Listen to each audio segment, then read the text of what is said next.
सभी श्रोताओं को मेरा सादर प्रणाम। मेरा नाम मोहित और आप सभी सुनने जा रहे हैं मुंशी प्रेमचंद जी द्वारा लिखी कहानी पंडित मोटे राम की डायरी मेरी आवाज़ में। क्या नाम की कुछ समझ में नहीं आता कि डेयरी और डेयरी फार्म में क्या संबंध। डेयरी तो कहते हैं उस छोटी सी सादी सजिल्द पोथी को जिस पर रोज रोज का वृतांत लिखा जाता है और जो प्रायः सभी महान पुरुष लिखा करते हैं। और डेयरी फार्म उस स्थान को कहते हैं जहां गायें भैंसें पाली जाती हैं और उनका दूध मक्खन घी तैयार किया जाता है। ऐसा मालूम होता है डेयरी फार्म इसलिए नाम पड़ा कि जैसे डेयरी में नित्य प्रति का समाचार लिखा जाता है उस तरह नित्य प्रति दूध मक्खन बनता है। जो कुछ हो, मैंने अब डेयरी लिखने का निश्चय कर लिया है। कई साल पहले एक बार एक पुस्तक वाले ने मुझे एक डेयरी भेंट की थी। तब मैंने उस पर एक महीने तक अपना हाल लिखा, लेकिन मुझे उसमें लिखने को कुछ सूझता ही न था। रात को सोने से पहले घंटों बैठा सोचता, क्या लिखूं क्या लिखूं। लिखने लायक कोई बात भी ना हो। यह लिखना कि प्रातःकाल उठा, मुंह हाथ धोया, स्नान किया, तिलक चंदन लगाया, पूजन किया, यजमानों से मिला, कहीं साइद बाँचने गया, फिर लौटकर भोजन किया और सो गया। तीसरे पहर फिर उठा, भंग छानी, फिर स्नान किया, फिर तिलक लगाया और कथा बाँचने गया, लौटकर फिर भोजन किया और सो रहा।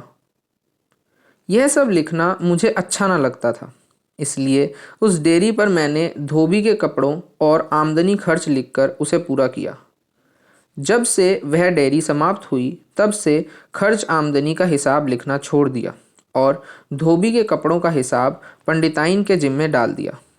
लेकिन अब से फिर डेयरी लिखना आरंभ कर रहा हूँ। इसका क्या कारण है? मैंने सुना है कि इससे आयु बढ़ती है और चारों पदार्थ हाथ आ जाते हैं। इसलिए अब मैं फिर भगवान का नाम लेकर और गणेश जी के सामने शीश झुकाकर डेयरी लिखना आरंभ करता हूँ। ओम शांति शांति शांति। क्या बात कि आजकल साम्यवाद और समिष्टावाद की बड़ी चर्चा सुन रहा हूँ। साम्यवाद का अर्थ है कि सभी मनुष्य बराबर हों। तो मैं अपने साम्यवादी विद्वानों से जो इस विषय के आचार्य हैं, जैसे श्री संपूर्णानंद, आचार्य नरेंद्र देव जी और आचार्य श्री प्रकाश जी से पूछना चाहता हूँ कि सब मनुष्य कैसे बराबर हो सकते हैं। आचार्य नरेंद्र देव जी मुझे क्षमा करें या ना करें, मगर उनके जैसे 3 आचार्य मेरे पेट में समा सकते हैं। फिर यह कैसा साम्यवाद? इसका मतलब तो यही हो सकता है कि मैं वामन रूप धारण कर लूँगा, वह विराट रूप धारण कर लें। अच्छा, अब दूसरी बात लीजिए। धन तो आप सबका बराबर कर देना चाहते हैं, लेकिन कृपा करके यह बतलाइए कि आप सबके पेट कैसे बराबर कर देंगे। आचार्य नरेंद्र देव जी 1-2 फुलके और आधा घूंट दूध पीकर रह सकते हैं, मगर मुझे तो पूजा करने के बाद मध्याह्न, तीसरे पहर और रात को 4 बार तरमाल चकाचक चाहिए, जिसमें लड्डू, हलवा, मलाई, बादाम, कलाकंद आदि का प्राधान्य हो। अगर आपका साम्यवाद इसकी गारंटी करे कि वह मुझे इच्छापूर्ण भोजन देगा तो मैं उस पर विचार कर सकता हूँ। और अगर आप चाहते हो कि मैं भी 2 फुलके और तोले भर दूध और 2 तोले भाजी खाकर रहूं, तो ऐसे साम्यवाद को मेरा दूर ही से प्रणाम है। मैं धन नहीं मांगता, लेकिन भोजन आंत फाड़ चाहता हूँ। अगर इस तरह की गारंटी दी गई तो वचन देता हूँ कि मैं और मेरे अनेक मित्र साम्यवादी बनने को तैयार हो जाएंगे। लेकिन एक भोजन ही से तो काम नहीं चलता। कपड़ा ही ले लीजिए। आपको एक कुर्ता और एक टोपी चाहिए। कुर्ते में 1 गज से अधिक खद्दर न लगेगा। मैं लंबी अंगरखी पहनता हूँ जिसमें 7 गज से कम कपड़ा नहीं लगता। मैंने दर्जी के सामने बैठकर खुद कटवाया है और इसका विश्वास दिलाता हूँ कि इससे कम में मेरी अंगरखी नहीं बन सकती। फिर 12 गज का साफा, 5 गज की चादर ऊपर से। साम्यवाद इसकी गारंटी ले सकता है क्या? धन लेकर मुझे क्या करना है, लेकिन भोजन और वस्त्र तो चाहिए ही। आप कहेंगे काम सबके बराबर करना पड़ेगा। मैं स्वीकार करता हूँ। अगर कोई सज्जन घड़ी भर पूजा करें तो मैं 2 घड़ी कर दूंगा। वह घड़ी भर स्नान करें तो मैं 2 घड़ी पानी में रह सकता हूँ। वह 1 घड़ी शास्त्रार्थ करें तो मैं भोजन पूजन आदि को छोड़कर दिन भर शास्त्रार्थ कर सकता हूँ। इसमें मैं किसी से पीछे हटने वाला नहीं। एक बात और, स्थान की मुझे परवाह नहीं। झोपड़ी भी हो तो मैं अपना निर्वाह कर सकता हूँ। लेकिन रेल यात्रा करते समय अगर मुझे सबके बराबर जगह मिली तो उस पटरी पर बैठने वालों को छोड़कर भागना पड़ेगा, क्योंकि मैं एक पूरी पटरी से कम में नहीं समा सकता। दूसरी बात यह है कि मैं सन्नाटा मारकर नहीं सो सकता। निद्रा में एक विचित्र प्रकार का खर्राटा लेता हूँ। कभी कोई सज्जन मेरे समीप सोते हैं तो उन्हें रात को उठकर भागना पड़ता है। इसलिए अपने हित के लिए नहीं, दूसरों के हित के लिए मैं यह चाहूँगा कि मुझे एक पूरी कोठरी सोने को मिले। अगर साम्यवाद इसमें मीन मेख निकाले तो मैं उसकी ओर आंख उठाकर भी ना देखूंगा। इतना लिख चुका था कि पंडिताइन आकर खड़ी हो गई और पूछने लगी, आज सवेरे सवेरे यह क्या लिखने बैठ गए? सेठ जी के लड़के की कुंडली क्यों नहीं बना डालते? व्यर्थ शास्त्रार्थ करके अपना मूंड क्यों दुखवाते हो? मैं स्त्रियों का अपमान नहीं करता, उन्हें घर की देवी समझता हूँ। वे घर की लक्ष्मी हैं। घर गृहस्थी के सिवा उनसे किसी और बात में सलाह नहीं लेता। घर की लक्ष्मी को घर तक ही रहना चाहिए। राजनीति, समाज, धर्म आदि के विषय से उन्हें क्या मतलब? स्त्रियों को सिर चढ़ाने की इन मुट्ठी भर पढ़े लिखे बाबुओं को जो सनक सवार हुई है, मैं इसे पसंद नहीं करता। पंडिताइन भी एक दिन आधी बाह की जंपर पहने हुए निकली, जिससे आधी छाती दिखाई दे रही थी, तो मैंने उसी दम वह जंपर उतरवा कर छोड़ा। वह बहुत बिगड़ी, लेकिन मैंने भी रौद्र रूप दिखाया। आखिरकार जब मैं डंडा लेने दौड़ा तो उन्होंने धीरे से जंपर उतार दिया और मुंह फुला बैठी। मैंने कहा, चाहे मुंह फुलाओ, चाहे गाल फुलाओ, चाहे सारी देह फुलाकर कुप्पा हो जाओ, लेकिन इस भेष में मैं तुम्हें घर से निकलने ना दूंगा। खैर, जब उन्होंने आकर मुझे बात बताई तो मैंने कह दिया, तुम यह बातें नहीं समझ सकती, जाकर अपना काम देखो। पंडिताइन बोली, तुमने 4 अक्षर पढ़ लिया तो बड़े समझदार हो गए। अभी 1 जून चूल्हा न जलाऊं तो सारी समझदारी निकल जाए। कितना बेतुका जवाब था, मारो घुटना फूटे आंख। लेकिन मुझे आश्चर्य नहीं हुआ। उनसे मैं ऐसे जवाब सुनने का अभ्यस्त हो गया हूँ। मैंने जरा कड़ाई के साथ कहा, तुम्हारे मतलब की कोई बात नहीं है देवी, नहीं तो मैं तुम्हें सुना देता। कोई कविताएं करते होंगे, यही तो तुम्हें रोग है। कविता करने का रोग मुझे कब था? बेबात की बात करती हो। मैं कविताई से इतनी दूर हूँ जितना पूरा पश्चिम से। यह वेशभूषा, यह डील डोल कवियों का है। तुम क्या जानो कवि किसे कहते हैं? कवि वह है जिसकी सूरत से कविता बरसती हो। बस मैं कविता ही नहीं कर रहा हूँ, एक सामाजिक प्रश्न पर कुछ शंकाएं उपस्थित करने का सौभाग्य सिंदूर प्राप्त कर रहा हूँ। पंडित के पांडित्यपूर्ण कथन से वह कुछ रोब में आ गई, लेकिन मैं थोड़ा सा बुद्धू भी हूँ। उसी वक्त मुझे हंसी आ गई। बस पंडिताइन लौट पड़ी और मेरे हाथ से लेख छीनकर बोली, मैं समझ गई, किसी को प्रेम पत्र लिख रहे हो। अब नहीं तो अब बनी। मैं गंगा जल लेकर शपथ खा सकता हूँ कि मैंने आज तक न जाना कि प्रेम किस चिड़िया का नाम है। मेरी प्रेमिका तरमाल है। दूसरा प्रेम मेरी समझ में ही नहीं आता, लेकिन पंडिताइन को न जाने क्यों मुझ पर संदेह होता रहता है। प्रेमियों की दशा देखकर तो मुझे उन पर हंसी आती है। जब देखो रो रहे हैं, ठंडी सांसें खींच रहे हैं, ना कुछ खाते हैं ना पीते हैं, खासे लकलक बने हुए हैं, फूंक दो तो उड़ जाएं। इस तरह का प्रेम करके तो मैं तीसरे दिन संसार से विदा हो जाऊं। लेकिन इस संदेह का निवारण करना अब लाजमी हो गया। मैंने थोड़े से शब्दों में पंडिताइन को साम्यवाद का तत्व समझाने की चेष्टा की। जब मैं अपना कथन समाप्त कर चुका तो वह आंखें मटकाकर बोली, ए नोच तुम्हारा साम्यवाद, कुछ घास तो नहीं खा गए हो? जिसके बाल वंश ना हो वे साम्यवाद की बात सोचें। मुझे तो भगवान ने 5-5 पुत्र दिए हैं और 6वां आने वाला है। मैं साम्यवाद के फेर में क्यों पड़ूं? मेरे बराबर हो पड़ोसन, गोदा रोटी खाए। अच्छा साम्यवाद है। मेरे लाल जीते जी रहेंगे तो मांग खाएंगे। वह और भी न जाने क्या क्या अनाप शनाप बकती रहीं, लेकिन उनकी बातों से मेरे मन में एक शंका उत्पन्न हो गई। साम्यवाद में कहीं संतान निग्रह का बंधन तो नहीं है? क्योंकि इस तरह का कोई संबंध हुआ तो फिर मेरा उससे कोई संपर्क न रहेगा। मैं इस विषय में किसी से समझौता न करूँगा। पीछे से थुक्का फजीहत करना मुझे पसंद नहीं। आचार्य मुझे स्पष्ट बतला दें कि मुझे गृहस्थाश्रम का त्याग तो न करना पड़ेगा। मैं इसकी स्वाधीनता चाहता हूँ कि जितनी संतानें आवें उनका स्वागत करूं, क्योंकि मैं जानता हूं जन्म देने वाले भगवान हैं और पालन करने वाले भी भगवान हैं। मैं तो निमित्त मात्र हूं। क्या नाम है कि मैं पंडित मोटेराम वल्द पंडित छोटे राम स्वर्गवासी साकिन विश्वनाथपुरी, जो शंकर भगवान के त्रिशूल पर बसी है, आज बम्बई में दंदना रहा हूँ। एक यजमान सेठ जी ने तार भेजा, हम बड़े संकट में हैं, तुरंत आओ। तार के साथ डबल तीसरे दर्जे का किराया भी। इसलिए हमने चटपट बम्बई को प्रस्थान कर दिया। अपने यजमान पर संकट पड़े तो हम कैसे रुक सकते थे। सेठ जी एक बार काशी आए थे, वहाँ मैं भी निमंत्रण में गया था। वहीं मेरी उनसे मुलाकात हुई थी। बात करने में मैं पक्का फिकैत हूँ। बस यही समझ लो कि कोई मुझे निमंत्रण भर दे दे, फिर मैं अपनी बातों से ज्ञान घोलता हूँ। वेदों शास्त्रों की ऐसी व्याख्यात करता हूँ कि क्या मजाल जो यजमान उल्लू ना बन बैठे। योगासन, हस्तरेखा, संतान शास्त्र, वशीकरण आदि सभी विद्याएं जिन पर सेठ महाजनों का पक्का विश्वास है, मेरी जिन्हा पर हैं।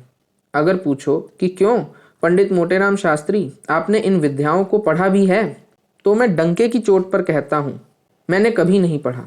इन विद्याओं का क्या रोना, हमने कुछ नहीं पढ़ा, पूरे लंठ हैं, निरक्षर महान, लेकिन फिर भी किसी बड़े से बड़ी पुस्तक चाटू, शास्त्र घोंटू पंडित को सामना करा दो, चपेट ना दूं तो मोटाराम नहीं। जी हाँ, चपेट दूं, ऐसा चपेटूं, ऐसा रंगेड़ूं कि पंडित जी को भागने का रास्ता ना मिले। पाठक कहेंगे यह असंभव है, भला एक मूर्ख आदमी महान पंडित कैसे रगे देगा। मैं कहता हूँ प्रियवर, पुस्तक चाटने से कोई विद्वान नहीं हो जाता। जो विद्वान आज इस युग में श्राद्ध, पंडितदान और वर्णाश्रम में विश्वास रखता हो, जो आज गोबर और गोमूत्र को पवित्र समझता हो, जो देव पूजा को मुक्ता का साधना समझता हो, वह विद्वान कैसे हो सकता है। मैं खुद यजमानों में यह सब कृत्य कराता हूँ। निसंदेह जानता हूँ हलवा और कलाकंद किसी आत्मा के पेट में नहीं, मेरे पेट में जाता है। फिर भी यजमानों को मूढ़ता हूँ तो इसलिए कि मेरी यह जीविका है। जीविका नहीं छोड़ी जाती, और इसलिए यजमान खुद बेवकूफ़ बनना चाहता है। 5 पैसे का गौदान करके भवसागर पार उतरना चाहता है। तो मुझे क्या कुत्ते ने काटा है जो कहूँ कि यह सब मिथ्या है। सरासर आती हुई लक्ष्मी को कौन दुत्कारता है। लेकिन पंडितों के बीच में दूसरी बात हो जाती है। वहाँ मुझे अपनी जीविका का डर नहीं रहता, और मैं भिगो भिगो कर लगाता हूँ। कभी दाहिने कभी बाएं चौंधिया देता हूँ, सांस नहीं लेने देता। बस पंडितों के पास इसके सिवा और कोई जवाब नहीं रहता कि तुम नास्तिक हो। मगर मैं अपने विषय से बहककर कहाँ जहाँ पहुँचा। जब मैं बम्बई चलने को तैयार हुआ तो पंडिताइन रोने लगी, कहने लगी, बताओ कै दिन में वापस आओगे। 2-3 दिन में ज़रूर से लौट आना। मैं जो उस वक्त बता दूं कि 2 दिन पहुंचने में लग जाएंगे तो फिर वह मेरा पिंड न छोड़ती। इसलिए बड़े प्रेम भरे शब्दों से मैंने कहा, प्रिय, मेरा जी तुम्ही में लगा रहेगा। खाऊंगा तो तुम्हारे कर कमलों की गुदगुदी रोटियां और पतली दाल याद आएगी। पानी पीऊंगा तो तुम्हारे पबडियाए हुए अधरों का ध्यान बना रहेगा। सोते जागते उठते बैठते बस तुम्हारे ही पास मन मंडराता रहेगा। इससे उन्हें कुछ ढांढस हुआ, लेकिन क्या नाम की स्त्री का हृदय कुछ अटपटा होता है। एकाएक बोल उठी, मुझे तुम्हारे ऊपर विश्वास नहीं आता। कौन जाने तुम वहाँ कैसे जाओ, कहीं तुम कुछ गड़बड़ ना कर बैठो। मैंने तुरंत समझाया, प्राण प्रिय, मुझे तुम्हारे प्रेम में पगे लगभग 45 साल हुए। क्या तुम समझती हो कि इतने दिनों में जो रंग जमा है वह 2-4 दिन में फीका पड़ जाएगा। कहाँ तुम्हारा ख्याल है। बोली, क्या जाने भाई, तुम मर्दों का हाल कौन जाने। यहाँ तो ऐसी मीठी मीठी बातें करते हो, वहाँ जाकर क्या जाने क्या कर बैठो। मैं वहाँ थोड़ी बैठी रहूँगी कि तुम्हारी देखभाल करती रहूँ। मैं तो एक शर्त पर जाने दूंगी कि तुम गंगा जल हाथ से लेकर कहो कि वहाँ कुछ गड़बड़ ना करूँगा। मैं मन में हंसा और गंगा जल लेकर कसम खाई। तब जाके पंडिताइन का चित्त शांत हुआ। चलने को तो चला, लेकिन हृदय मेरा भी कांपता था। प्रयाग तक तो मेरा मन ठिकाने रहा, लेकिन जब फिर भी बम्बई न आया तो मुझे रोना आ गया। भगवान, यह तो काला पानी है। दिन भर चला बम्बई नदारद, रात भर चला बम्बई नदारद। समझ गया कि काशी में मरना ना बदा था। मज़े से गंगा स्नान करता था, विश्वनाथ के दर्शनों का पुण्य लूटता था और धेली 12 आने कहीं न कहीं से पीट लेता था। और यहाँ गाड़ी में बैठे न जाने किस लोक को चले जा रहा हूँ। इतनी दूर तो चंद्रमा भी ना होंगे। मुझे भ्रम हो गया कि यात्री और रेल कर्मचारी सब मुझे धोखा दे रहे हैं। बम्बई जरूर पीछे छूट गई है। कोई 10 बजे बम्बई का नाम सुना, जान आई। देखा तो यजमान सेठ जी मेरा स्वागत करने के लिए खड़े थे। उन्होंने पालागन किया, मगर असीस कौन देता है। यहाँ तो चोला भस्म हो रहा था। मैंने ब्रह्म तेज से गरज कर कहा, तुमने मुझे लिखा क्यों नहीं कि बम्बई लंका के पास है। अभी तक जल नहीं ग्रहण किया। प्राण छटपटा के निकलने जा रहा था। मैंने योग बल से रोक लिया। मैंने झूठ बोला। मैं रास्ते भर फलाहारी खाता आ रहा था और रेल से उतरकर पानी पीता चला आ रहा था। लेकिन ऐसे यजमानों के सामने अपने नाम का डंका बजा देना फलदायक होता है। सेठ जी ने दौड़कर मेरी अधरी कंधे पर रखी और लगे घिघियाने। महाराज, क्षमा की जाए। मैं क्या जानता था कि महाराज को बम्बई। मैंने फिर डांटा, महाराज को बम्बई से क्या संबंध। अपने लोग तीर्थ स्थानों में रहते हैं कि राक्षसों के देश में। यहाँ वह रहें जो धन के लोभी हैं। हम ब्राह्मणों को अपना धर्म प्यारा है। इस डांट से सेठ जी की नानी मर गई। बाहर आए तो मोटर खड़ी थी। बैठकर यजमान के घर चले। वाह रे बम्बई, वहाँ तो आदमी पागल हो जाए। सड़कें न जाने क्यों इतनी चौड़ी बनाई हैं। हमारी चौखंबे वाली कितनी गुलजार गली है कि वाह। यहाँ की सड़कें हैं कि बेलमियाँ का मैदान है। मगर बम्बई का हाल फिर लिखेंगे। इस वक्त तो सेठ जी के संकट की कथा कहनी है, जिसके लिए हम इतनी दूर से बुलाए गए हैं। संकट यह है कि सेठ जी ने सट्टा खेला और चाहते हैं कि मैं कोई ऐसा अनुष्ठान करूं कि सेठ जी के पौ 12 हो जाएं। मामला गहरा है, कोई 1.5 लाख का। मैंने यह वृतांत सुनकर ऐसा गंभीर मुंह बनाया मानो सब कुछ मेरे हाथ में है। फिर बोला, सेठ जी आप जो हैं सो मेरे यजमान हैं, और मुझे जो कुछ विद्या आती है उसमें कुछ उठा न रखूँगा। और यह आप जानते हैं कि मुझे किसी बात से ममता नहीं रही। ब्राह्मण को धन से क्या प्रयोजन। धन चाहता तो अब तक लाखों बटोर लेता। कितने यजमान मेरे अनुष्ठानों से करोड़पति हो गए। लखपतियों की तो गिनती ही नहीं। मैं वही ब्राह्मण का ब्राह्मण बना रहा हूँ। तो बात क्या है। हम ममता को पास नहीं आने देते। 750 कोस से ही ललकारते हैं, खबरदार जो इधर मुंह किया। हाँ, बात इतनी है कि अनुष्ठानों में पैसे खर्च होते हैं। अगर यही अनुष्ठान विधि पूर्वक करूं तो 150-200 से कम खर्च ना होंगे, यह समझ लीजिए। लेकिन मैं इस 65 साल की अवस्था में भी पौंगा ही रहा। मैंने 150-200 अपनी समझ में बहुत कहे थे। इससे ऊंचे जाने की मुझे हिम्मत ही ना पड़ी। कभी इतना बड़ा शिकार तो फंसा ही ना था। उसके दांव घात क्या समझता। सेठ जी का मुंह लटक गया। उन्होंने 10-12 हजार का अनुमान किया था। 150-200 सुनकर मेरी सारी प्रतिष्ठा उनके हृदय से निकल भागी। क्या स्वर्ण संयोग दिया था भगवान विश्वनाथ ने। लेकिन तकदीर खोटी है तो उनका क्या बस। 10,000 कह देता तो जन्म भर के लिए अयाच्य हो जाता।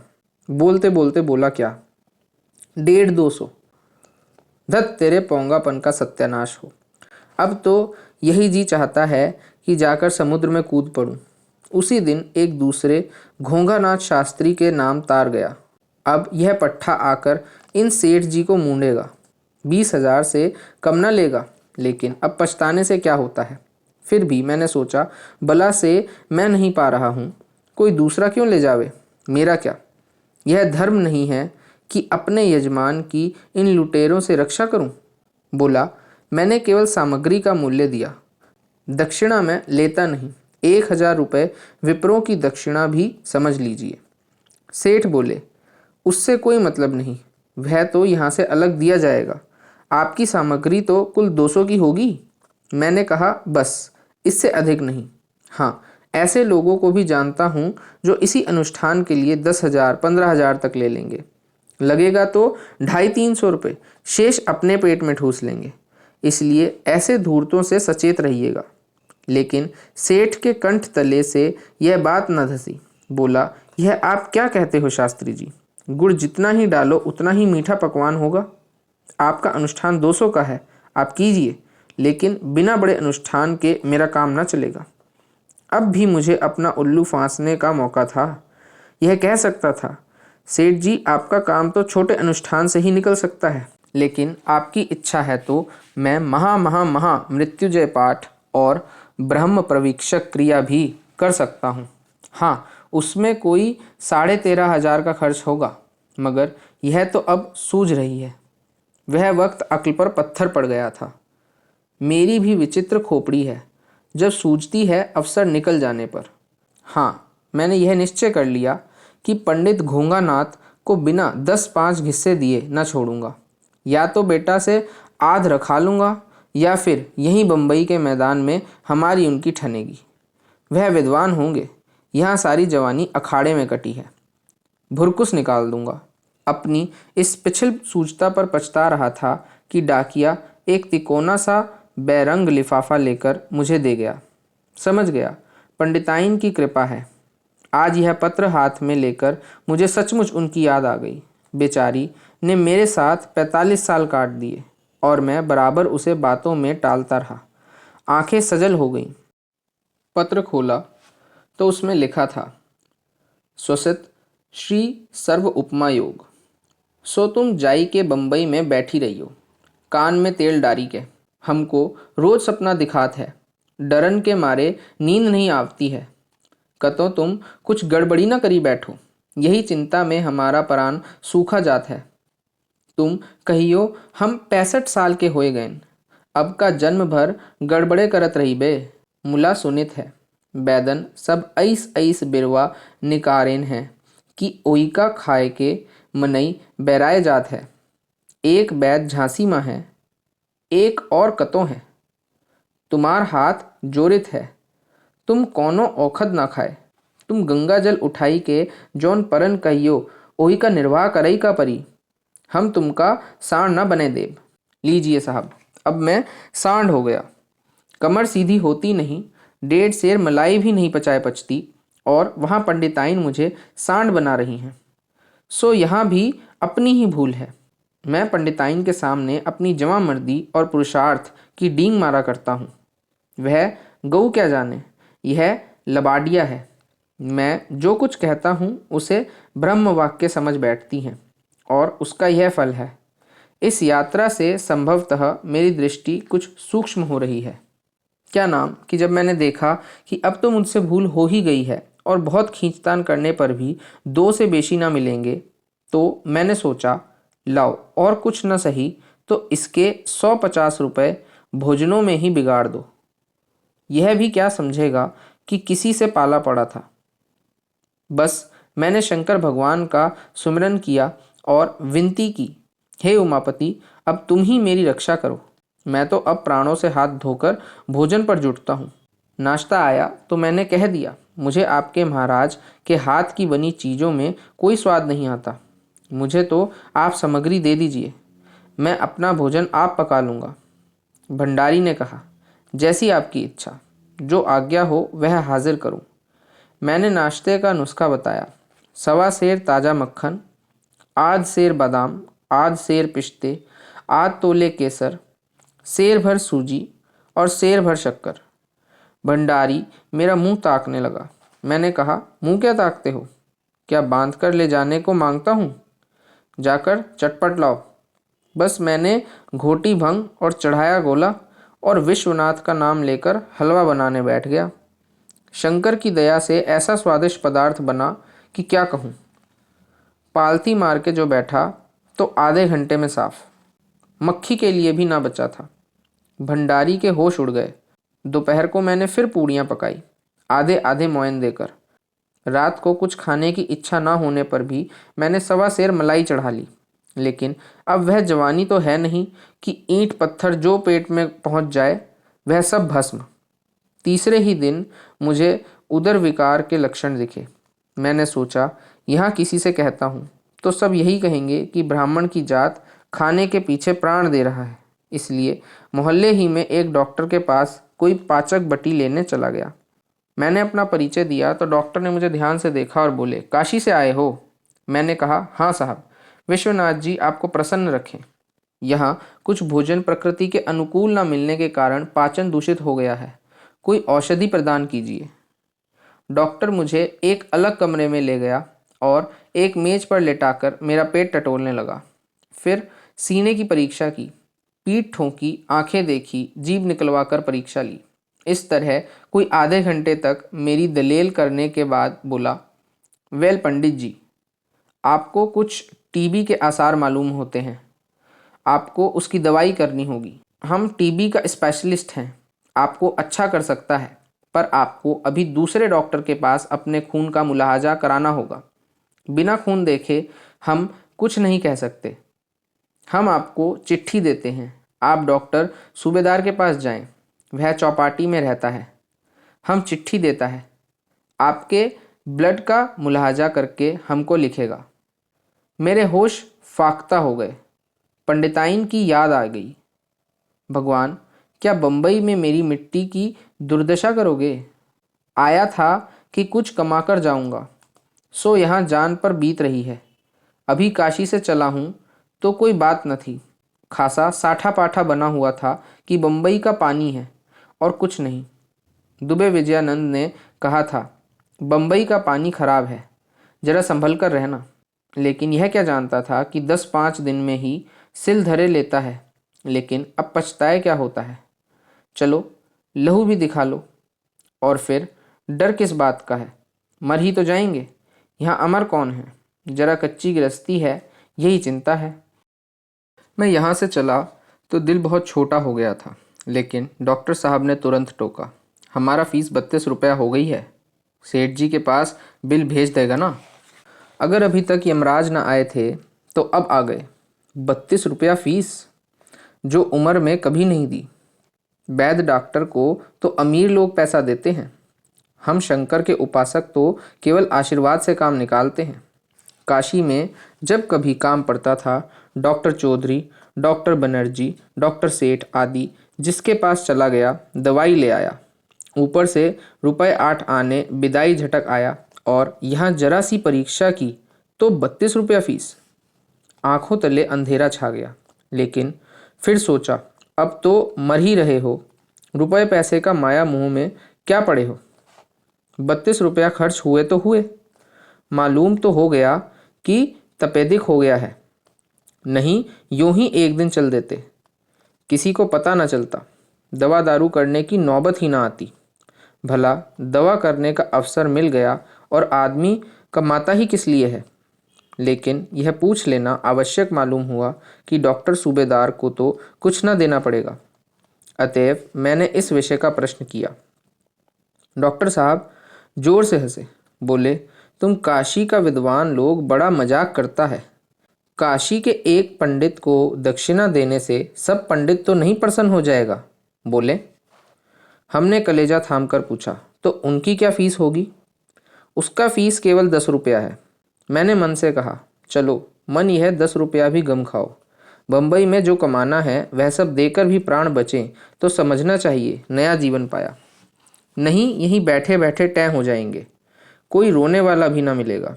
उस वक्त ऐसा वैराग्य सवार हुआ कि सब छोड़ छाड़ कर निकल भागूं। कबीर का वह पद याद आया जिसे पढ़कर मैं कभी कभी हंसा करता था, धूर्तधाई में जीवन कट गया, अब इस काया की क्या दुर्दशा होगी भगवान। आखिर यही कहना पड़ा कि हाँ सेठ जी के पास बिल भेज देना। फिर वहाँ का पता पूछता हुआ डॉक्टर सूबेदार के पास पहुँचा। कोई 10 बज गए थे। पेट में मीठा मीठा दर्द होने लगा था। लेकिन सोचा इस झमेले से निपट लो, फिर विश्वनाथ जी की जैसी इच्छा होगी वह तो होगा ही। डॉक्टर सूबेदार युवक से लगते थे, कोट पैंट से लैस। मैंने पत्र जो दिया आपने ले जाकर भीतर के कमरे में लटा दिया और ऐसे जोर से बाह में सुई चुभोई कि मैं ऐंठ कर रह गया। बाह में से रक्त निकल पड़ा। उसने एक शीशे से नलकी में ले लिया और मेरी बाह में कुछ पोतकर एक तीसरी कोठरी में जाकर न जाने क्या करता रहा। फिर आकर बोला, वेल पंडित जी, आपके ब्लड में टीबी का जर्म दिखाई देता है। आपको किसी पहाड़ पर जाना होगा और वहाँ आराम से रहना होगा। आपको पढ़ना लिखना बंद करना होगा, लेकिन अभी हम कुछ ठीक ठीक नहीं कह सकता। आप डॉक्टर घोड़ेपुरकर के पास जाएं, वह आपका यूरिन देखेगा, उसका रिपोर्ट लेकर तब हम अपना रिपोर्ट देगा। तब आप डॉक्टर लंपट के पास जाएगा, फिर वह कुछ कहेगा, वह आपको करना होगा। मेरे बदन में आग लग गई। जी में तो आया मारूं गोली इन डॉक्टरों को और चलकर 2 पैसे की हरड़ मंगवाकर उसकी फक्की फाँक लूं। मरना ही बदा है। तो सारी दुनिया के डॉक्टर भी तो नहीं जिला सकते, लेकिन जान का लोभ बड़ा बलवान होता है। उनकी चिट्ठी लेकर पता पूछता हुआ चला डॉक्टर घोड़ेपुरकर के पास। इसने मुझे एक चौंगे में लघुशंका करवाई और बड़ी देर तक न जाने क्या करता रहा। फिर मुझे रिपोर्ट लिखकर दी और कहा, डॉक्टर सूबेदार के पास जाइए। सूबेदार के पास फिर पहुंचा तो 3 बज गए थे। आपने अपनी रिपोर्ट दी तो आया डॉक्टर लंपट के पास। डॉक्टर लंपट ने दोनों रिपोर्टों को बड़े ध्यान से देखा और बोले, मेरा अनुमान ठीक था पंडित जी, आपको टीबी हो गया है। मैंने सजल नेत्र होकर पूछा, तो मैं मर जाऊंगा? नहीं नहीं, हम आपको मरने नहीं देंगे। आपको पहाड़ पर रहना होगा। अच्छा भोजन करने से आप बच सकता है। आपको अंडों का सेवन करना होगा। मैंने कानों पर हाथ रखकर कहा, क्या कहा? अंडों का? मैं अंडे हाथ से नहीं छू सकता, खाने की कौन कहे। ओह, यह सब ऑर्थोडॉक्सी यहाँ नहीं चलेगा। तुमको अंडे खाना होगा। अंडे मैं किसी तरह नहीं खा सकता। तुम मर जाएगा, कोई चिंता नहीं। हम दवाई देता है, इसे तो पी सकता है ना। अब ना कोई दवा खाऊंगा, ना किसी डॉक्टर के पास जाऊंगा। यह कहकर मैं सेठ जी की कोठी पर लौट आया। दिन भर जो कुछ भोजन न किया था तो भूख चमचमा उठी थी।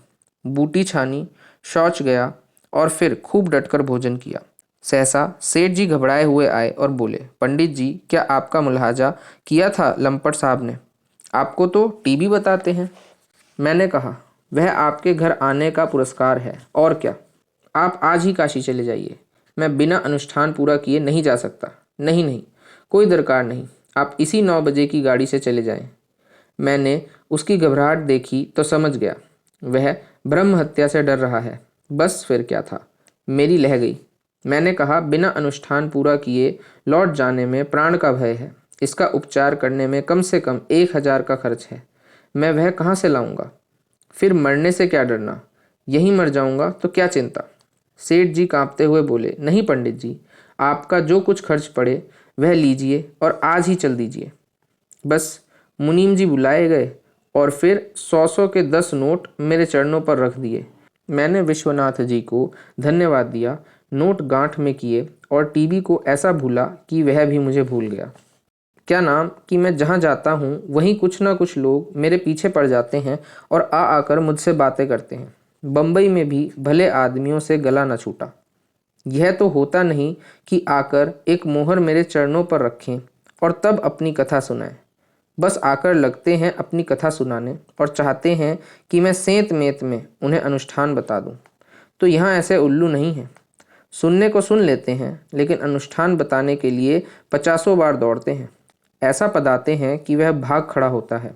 जब कोई डॉक्टर सेंत मेंत में किसी रोगी को नहीं देखता, कोई वकील सेंत में कोई मिसिल नहीं छूता, तो मैं क्यों सेंत में अपनी विद्या लुटाता फिरूं? वह विद्या क्या है यह मैं जानता हूँ, उसी तरह जैसे वकील और डॉक्टर अपनी विद्या को जानते हैं। लेकिन भाई, एक दूसरे का पर्दा क्यों खोलें? संसार उसका है जो उसे बेवकूफ़ बनाए। जिसे यह कला नहीं आती वह कौड़ी का तीन है। कल भंग बूटी से निपटकर मलाई पर हाथ साफ कर रहा था कि एक सज्जन आकर बैठ गए। Coat pant collar boot hat खासे साहब बहादुर थे। चेहरा लटका हुआ था, मानो पत्नी मर गई हो। बोले, आपका नाम पंडित मोटेराम शास्त्री है? मैंने कहा, हाँ, मेरा ही नाम है। कहिए, आपकी क्या सेवा करूं? साहब बहादुर ने जेब से रुमाल निकाला और सिर का पसीना पोंछते हुए कहा, मैं बड़े संकट में पड़ गया हूं महाशय। कुछ अक्ल काम नहीं करती। अब आप ही बेड़ा पार लगाइए तो लगे। मेरे हृदय में गुदगुदी हुई। यह तो कोई शिकार मालूम होता है। बोला, भगवान की दया से सारी बाधाएं दूर हो जाएंगी, कुछ चिंता मत कीजिए। क्या कहूँ महोदय, कहते संकोच हो रहा है। संकोच की कोई बात नहीं, संतान तो मेरी मुट्ठी में है। कहिए तो बालकों से आपका घर भर दूं। बस एक अनुष्ठान। जी नहीं, बालकों से तो मुझे प्रेम नहीं, मैं संतान विरोधी हूँ। अच्छा, तो क्या धन की इच्छा है? धन की इच्छा किसे ना होगी, लेकिन इस वक्त मैं इस हेतु से आपकी सेवा में नहीं आया था। तो कहो ना। पौष्टिक अनुष्ठान की भी मेरे पास कमी नहीं। चूर्ण, अवलेह, गोली, भस्म, आस्वह, क्वाथ, किसी चीज के सेवन करने की आवश्यकता नहीं। बस 5 बार उस मंत्र की जप करके सो जाइए, फिर उसकी करामात देखिए। मैं इस समय एक दूसरे ही काम से सेवा में आया था। मुझे कुछ निराशा होने लगी। हत्थे पर चढ़ने वाला नहीं जान पड़ता। फिर भी मैंने दिलासा दिया, जो इच्छा हो वह निसंकोच कहो। उसने पूछा, आप उसमें अपना अपमान तो ना समझेंगे? अब मेरे कान खड़े हुए। उत्सुकता और बढ़ी। अपमान की बात होगी तो अवश्य अपमान समझूंगा। बात यह है कि कल संध्या समय मेरे माता पिता देश से आ गए हैं। बहुत अच्छी बात है, तुम्हें उनका आदर सत्कार करना चाहिए, लेकिन करूं कैसे यह समझ में नहीं आता। कल से उन्होंने भोजन नहीं किया। भोजन नहीं किया, यह तो बड़ा अनर्थ है। कुछ उदर विकार हो गया है। मैं आयुर्वेद भी जानता हूँ। नहीं नहीं शास्त्री जी, वह तो आपसे भी भारी डीलडोल के हैं। भारी डीलडोल के लोग क्या बीमार नहीं पड़ते? पड़ते होंगे, पर फादर कभी बीमार नहीं पड़ते, और मदर के सिर में तो कभी दर्द भी नहीं हुआ। तो वह और आप दोनों भाग्यवान हैं। समस्या यह है कि वे दोनों ही बड़े नियम से रहते हैं। बड़े हर्ष की बात है, आप वास्तव में भाग्यशाली हैं। लेकिन वह मेरे खाने सामा के हाथ का भोजन तो नहीं कर सकते। तो 1-2 दिन तुम्हारी स्त्री ही भोजन पका लेगी तो क्या छोटी हो जाएगी? सास ससुर की सेवा करना ही स्त्री का परम धर्म है। मैं इसे नहीं स्वीकार करता महोदय। बुरा ना मानिएगा, आप 100 बरस की पुरानी बात कह रहे हैं। सास ससुर को ऐसी जरा जरा सी बातों के लिए पुत्र और पुत्रवधू को संकट में न डालना चाहिए। समय बहुत आगे बढ़ गया है, अब ऐसे माता पिता के लिए स्थान नहीं रहा। यह आप बहुत ठीक कह रहे हैं, लेकिन जब माता पिता 2 ही 4 दिन के लिए आए हैं तो स्त्री को थोड़ा सा कष्ट भी तो सह लेना चाहिए। इस पर सज्जन ने कुछ भौवें सिकोड़कर कहा, लेकिन भोजन पकाने का उन्हें अभ्यास नहीं है श्रीमान। जब कभी खानसामा बैठा रहता है तो हम लोग होटल में खा लेते हैं। एक बार घर में रुपए न थे और होटल में नगद दाम देना पड़ता है, इसलिए स्त्री ने सोचा कुछ पका लें। तो साहब, आटा ऐसा हो गया जैसे गाढ़ा दूध, और चावल जलकर कोयला हो गया। उस पर 3 दिन श्रीमती जी के सिर में दर्द होता रहा। हार कर हमें फांका करना पड़ा। तो साहब, फिर वह विपत्ति नहीं मोल लेना चाहता। न जाने क्यों होटल में खाना खाते इन लोगों की नानी मरती है। मैं इसे उनकी कोरी जिद समझता हूँ। माँ बाप हैं, क्या कहूँ। क्या आप इतनी कृपा न करेंगे कि 1-2 दिन जब तक वह लोग यहाँ रहें उनका भोजन पका दें? आपको कष्ट तो होगा, लेकिन आप ब्राह्मण हैं, और ब्राह्मण को परोपकार के लिए अपने कष्ट की परवाह नहीं होती। मेरा खून खौल उठा। जी में आया उठा के पटक दूं, लेकिन मैंने सब्र किया। क्या कद्र की है आपने ब्राह्मण की। और मज़ा यह है कि इस मूर्ख को मुझसे ऐसी बात कहते संकोच भी न हुआ। मुझे चुप देखकर उसने कहा, क्या बुरा मान गए? मैंने कहा, नहीं, बुरा क्या मानूंगा, लेकिन आपने इस काम के लिए किसी पानी पाड़े को पकड़ा होता, मुझे आप शायद नहीं जानते। उसने कहा, मैं आपको खूब जानता हूँ, आप काशी के शास्त्री हैं। जब मैं हॉस्टल में था तो एक काशी के शास्त्री मेरे सहपाठी थे। वह बराबर अपना भोजन आप पकाया करते थे, और जब कभी हमारे मेस का रसोइया बीमार पड़ जाता था या भाग जाता था तो वह मेरा भोजन पका देते थे और आग्रह करके खिलाते थे। इसलिए मैंने आपसे यह प्रार्थना की। मेरे पास इसका क्या जवाब था? पुरखों ने जो कुछ किया है उसका तावान तो देना ही पड़ेगा। मैंने कहा, आपकी इच्छा है तो मैं चलकर भोजन बना दूंगा, लेकिन एक शर्त है, अगर आप उसे स्वीकार करें। कहिए कहिए, आप जो कुछ कहेंगे वह मुझे स्वीकार है। आपने आज मेरी लाज रख ली। मैं रसोई में बैठकर बताता जाऊंगा, काम श्रीमती जी को करना पड़ेगा, लेकिन उनके सिर में दर्द हुआ तब? उसकी मेरे पास दवा है। सिर में चक्कर आ जाए, आंखों के सामने अंधेरा छा जाए, मैं बात की बात में अच्छा कर सकता हूँ। और जो उन्हें गर्मी लगे, आप खड़े पंखा झलते रहिएगा। और उन्होंने क्रोध में आकर आपको कुछ कह दिया तो मुझे भी क्रोध आ जाएगा, और क्रोध में मैं लाट साहब को भी कुछ नहीं समझता। हाँ, इतना कह सकता हूँ कि इसके बाद उन्हें फिर क्रोध ना आएगा। और जो उन्होंने बहस शुरू कर दी, उनकी दलीलों का आप जवाब ना दे सकेंगे। वाह, और मैंने उम्र भर किया ही क्या है। पहले तो दलील का जवाब दलील से देता हूँ, जब इससे काम नहीं चलता तो हाथ पांव से भी काम लेता हूँ। कितने ही शास्त्रार्थों में सम्मिलित हुआ हूँ और कभी परास्त होकर नहीं आया। बड़े बड़े महापाध्यायों को गुड़ हल्दी पिलाकर छोड़ दिया। सज्जन ने एक क्षण तक विचार किया और फिर आने का वादा करके चले गए। तब से अब तक सूरत नहीं दिखाई। तो दोस्तों, आज के लिए बस इतना ही।